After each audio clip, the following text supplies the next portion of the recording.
একটা কথা বলবো, পাইলস ফিশার ফিস্টুলার সমস্যা, এটাও একটা মারাত্মক সমস্যা। দেখো, পাইলস ফিস্টুলা অ্যানাদার একটা ক্রিটিক্যাল ডিজিজ বলবো এটাকে। ডিজিজ এই জন্য আছে, এটাও কিন্তু আমাদের সিস্টেমটা অকেজো হয়ে যাচ্ছে, তখন থেকেই পাইলসের প্রবলেম।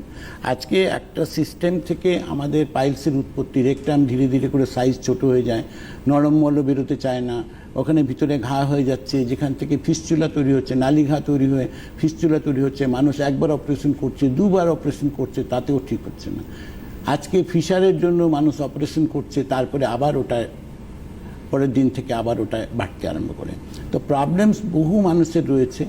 আজকে যে কারণে প্রবলেমসটা রয়েছে, আজকে সেইখান থেকেও মানুষ মুক্তি পাচ্ছে না বলেই কিন্তু পাইলস ফিস্টুলা বারবার করে রেকার করছে। কিন্তু যারা রাঙ্গুলি আয়ুর্বেদিকে এসছেন তারা কিন্তু দুটো ট্রিটমেন্ট একসঙ্গে পাচ্ছেন বলে কিন্তু রাঙ্গুলি আয়ুর্বেদিকে বহু মানুষ অপারেশন করার পরেও এসছেন, তারাও যেমন ভালো আছেন। যারা অপারেশন করেননি তারাও কিন্তু আজকে ডেটে ভালো আছে। যারা রাঙ্গুলি আয়ুর্বেদিকে ট্রিটমেন্ট করছেন, আপনারা যারা করছেন, তারা কিন্তু এই রাস্তাটাকে খুঁজে পেয়েছেন। একদম।